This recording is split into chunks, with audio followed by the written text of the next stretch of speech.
Kamboja kira bagus main. Ada beberapa pemain Kamboja ini dia punya skill individu itu bisa untuk diketengahkan lah pemain-pemain muda daripada Kamboja ini. Dan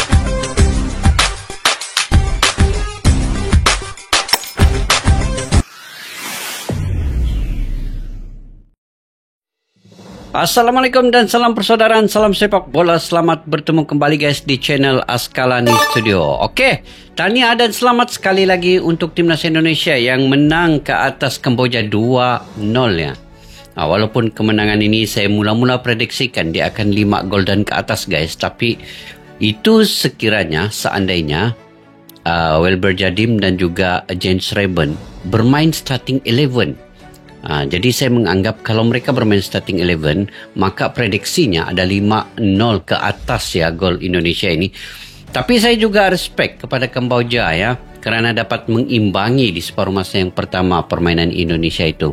Dan untuk Indra Sapri, sayang sekali ya, tidak dapat menurunkan Jens Reben dan juga Welber Jadim di starting 11. Saya sangat berharap sebenarnya kedua-dua pemain ini dapat bermain di awal babak yang pertama itu dan bermain selama 90 menit sebenarnya untuk melihat kondisi sebenar cara permainan, stamina, tactical, skill individu pemain itu.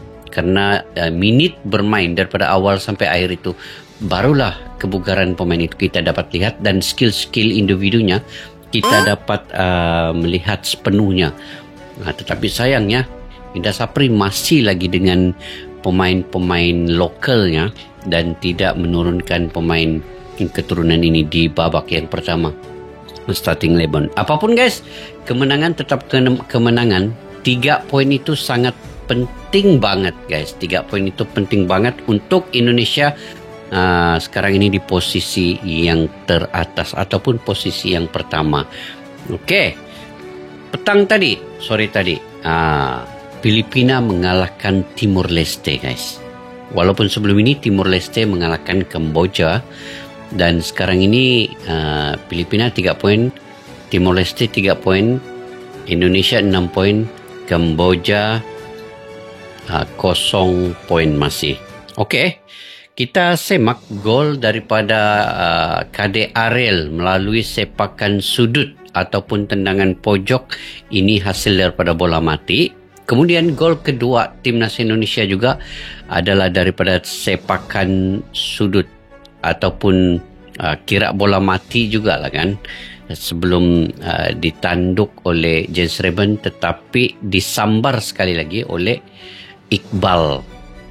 Jadi kemenangan 2-0 ini berakhir, dan akhirnya kita sangat respect kepada Kamboja, bermain dengan baik. Saya ingat U19 dan U16 yang lalu, U16 lagi cantik mainnya guys, lagi tersusun, dia build up dari bawah, tengah, atas itu nampak ada arah tujunya, nampak ada permainan yang kita tahu misi dan visi. U16 itu main laju dan juga punya insting yang baik untuk cetak gol.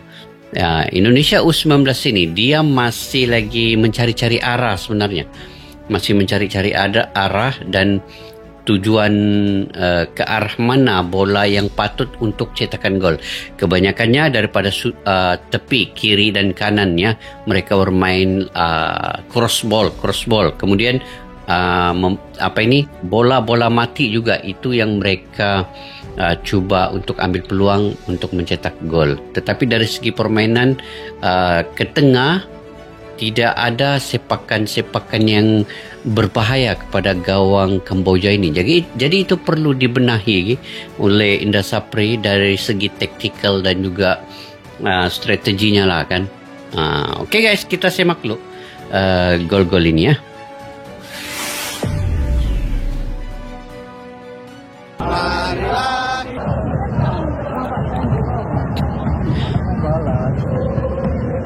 Penonton yang hadir semakin ramai ya.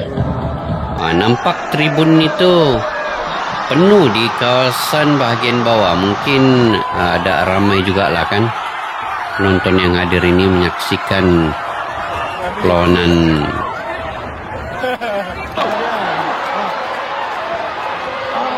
Okey.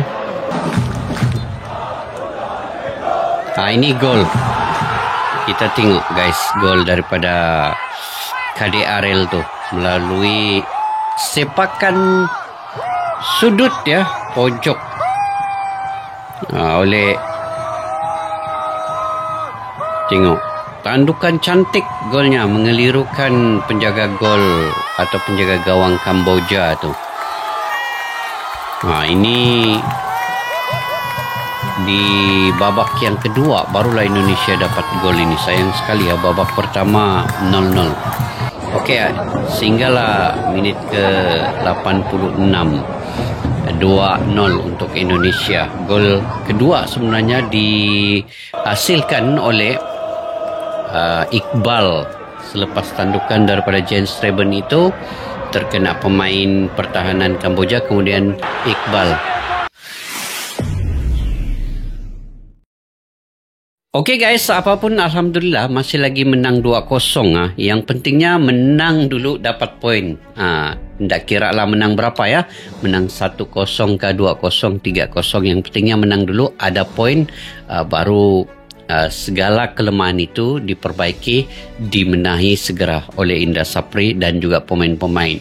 Tetapi saya agak kaget juga melihat permainan Kamboja ini ya.